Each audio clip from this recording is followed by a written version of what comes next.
Hello everyone, welcome back to my channel. और आज हमारा टॉपिक है गाइनोशियम और प्लेसेंटेशन। और अगर टाइम बचा तो सीड भी करने का ट्राई करेंगे। तो चलो जल्दी से देखते हैं। जो गाइनोशियम होता है वो फीमेल रिप्रोडक्टिव पार्ट होता है, ठीक है। और गाइनोशियम को ही हम कार्पल बोलते हैं और पिस्टल भी बोलते हैं। अब चलो देखते हैं पिस्टल या कार्पल होता क्या है। तो ऐसा सा एक स्ट्रक्चर होता है, ठीक है। तो ये देखो, ये स्टिग्मा है, ये स्टाइल है और ये ओवरी है। ये तो हम सबको ही पता होता है। देन ओवरी के अंदर एक कुशन लाइक स्ट्रक्चर प्रेजेंट होता है। उसमें ऐसे ओव्यूल्स बॉर्न होते हैं, निकलते हैं, उगते हैं, पैदा होते हैं, जो भी टर्म चाहो यूज़ करना। तो ये जो कुशन लाइक स्ट्रक्चर है ये होता है प्लेसेंटा। और ये जो निकले हुए स्ट्रक्चर हैं ये है ओव्यूल्स। यानी ओवरी के अंदर एक कुशन लाइक स्ट्रक्चर प्रेजेंट है जिसमें कि ओव्यूल पैदा होते हैं। अब देखो, ये तो बहुत सिंपल सी चीज़ थी, ये तो हम समझ गए। अब आगे देखते हैं। देखो, अगर अभी तक हम लोग यूज़ कर रहे थे एक टर्म पॉली और गैमो। अगर कोई चीज़ अलग अलग थी तो हमने पॉलीपेटलस, पॉलीसेपलस यूज़ की थी, और अगर साथ में थी तो गैमो यूज़ किया था। बट यहाँ पे देखना, अगर कोई मान लो सपोज कोई फ्लावर है, उसमें 5 कार्पल प्रेजेंट हैं और वो पांचों के पांचों अलग अलग हैं, सेपरेटेड हैं, अटैच्ड नहीं है एक दूसरे से। तो उस केस में हम टर्म यूज़ करेंगे एपोकार्पस। यहाँ पे पॉली यूज़ नहीं करेंगे, यहाँ पे एपो यूज़ करेंगे। और अगर वो जुड़े हुए हैं तो हम उसको सिन कार्पस यूज़ करेंगे। यानी अगर अटैच्ड वाला केस है तो सिन कार्पस यूज़ करेंगे। अब देखो एपोकार्पस के एग्जाम्पल क्या क्या हैं। तो एपोकार्पस में लोटस और रोज़ याद रखना, और इसके साथ साथ पेपेवर भी याद रखना क्योंकि वो 12th की बुक में दिया हुआ है। सॉरी, पेपेवर नहीं, लोटस और रोज़, और इसके साथ में माइकेलिया याद रखना, वो 12th की बुक में गिवन है। देन सिन कार्पस में याद रखना टोमेटो, मस्टर्ड, पेपेवर और हिबिस्कस, ठीक है। 4 याद रखना है, टोमेटो, मस्टर्ड, पेपेवर और हिबिस्कस। और इसमें एपोकार्पस में क्या याद रखना था, लोटस, रोज़ और माइकेलिया, ठीक है। अब देखो प्लेसेंटेशन क्या होता है ये देखते हैं। तो हमने अभी तक डिफरेंट टाइप के अरेंजमेंट पढ़े थे। फेलोटैक्सी पढ़ा था जो कि लीफ का अरेंजमेंट था, इनफ्लोरेसेंस पढ़ा था जो कि फ्लावर का अरेंजमेंट था, और हमने एस्टिवेशन पढ़ा जो कि पेटल्स या सेपल्स का अरेंजमेंट था।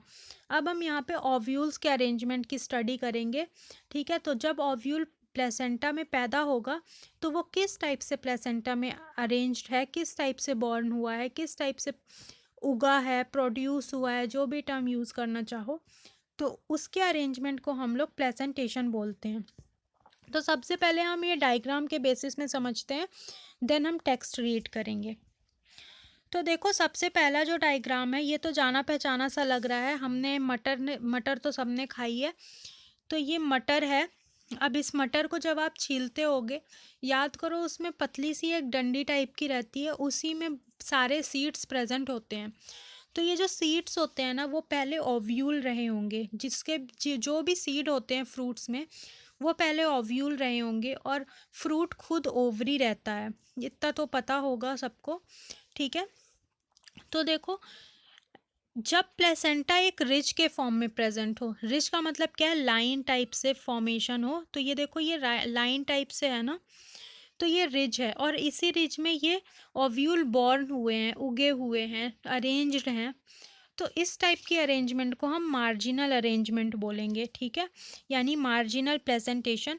और इसका एग्जांपल मटर है। देन देखो, ये जो अरेंजमेंट दिख रहा है इसमें हमें क्या दिख रहा है कि एक्सियल अरेंजमेंट है। देखो, ये एक्स एक्सिस दिख रही है, वाई एक्सिस, जेड एक्सिस, ठीक है। तो ये मार्जिनल, ये एक्सियल अरेंजमेंट है प्लेसेंटा का, और इसी में ओव्यूल्स सेंटर पे हैं, ठीक है। और इसमें लॉक्यूल्स भी हैं। लॉक्यूल्स का क्या मतलब होता है, पार्ट्स, कैविटी। तो ये मल्टी लॉक्यूलर है, ट्राई लॉक्यूलर दिख रहा है, मल्टी लॉक्यूलर भी हो सकता है।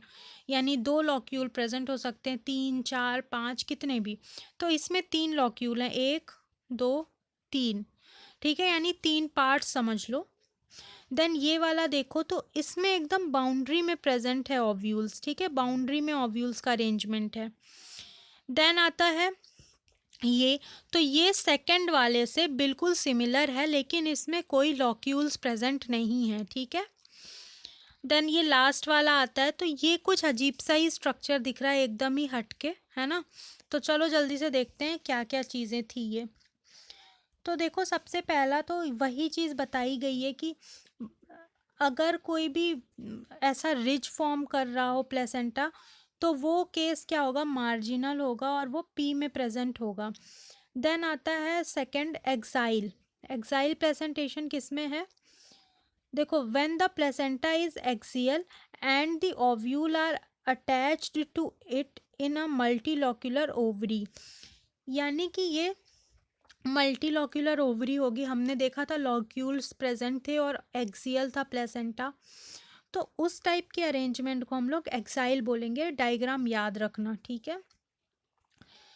तो और ये किस में होगा, चाइना रोज में होगा, टोमेटो और लेमन में होगा। टोमेटो और लेमन में तो आपने देखा ही होगा, जब भी आप लेमन को बीच से काटोगे तो उसी टाइप का अरेंजमेंट दिखता है जैसा उस डायग्राम में था।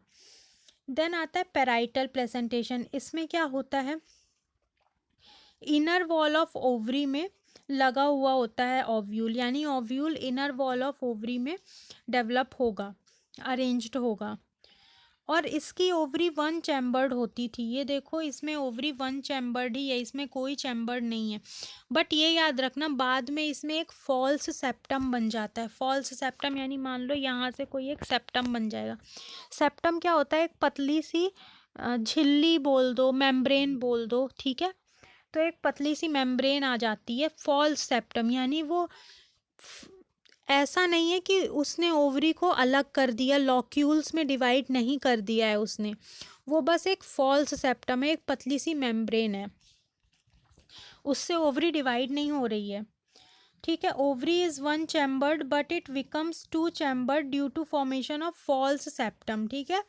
दो चैम्बर बन जाएंगे उसमें, बट फॉल्स सेप्टम है वो, ट्रू सेप्टा नहीं है, पहले से प्रेजेंट नहीं था और उसने लॉक्यूल क्रिएट नहीं किए हैं, उसने चैम्बर क्रिएट किए हैं। इसका एग्जांपल मस्टर्ड था पेराइटल का, ठीक है। ये है ना मस्टर्ड है, मस्टर्ड और आर्जीमोन। आर्जीमोन तो ज़रूर याद रखना, बहुत बार होता है आप आर्जीमोन भूल जाते हो और मस्टर्ड बस याद रखते हो और फिर मैच द फॉलोइंग आता है और गलत कर देते हो क्वेश्चन। देन देखो अब ये वाला जो केस आता है, ये वाला, इसमें क्या था, इसमें है when the ovules are borne on the central axis and separation septa are absent, यानी कि कोई भी सेप्टा इसमें प्रेजेंट नहीं है, कोई भी लॉक्यूल्स नहीं है और ओव्यूल आराम से सेंटर पे प्रेजेंट है। तो इस तरह के प्रेजेंटेशन को हम लोग फ्री सेंट्रल बोलते हैं और इसका एग्जांपल है डायंथस और प्राइमरोज, ठीक है, प्रिमरोज प्राइमरोज, ठीक है, और फ्री सेंट्रल बोलते हैं। देन जो लास्ट वाला था जो हमें अजीब सा दिख रहा था, उस प्रेजेंटेशन को बोलते हैं बेसल, ठीक है। The placenta develops at the base of the ovary, okay, तो वो बेस पे डेवलप हुआ था, अब तो सबको समझ में आया ना। एंड अ सिंगल ओव्यूल, और एक सिंगल ओव्यूल अटैच्ड होता है।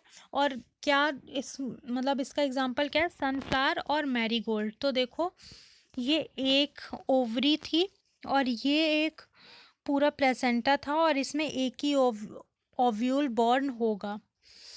तो अब वो फिगर ज़रूर से याद रखना। देन देखो फ्रूट के बारे में थोड़ा सा पढ़ लेते हैं कि नेक्स्ट लेक्चर में पढ़ें, ठीक है, चलो नेक्स्ट में पढ़ेंगे।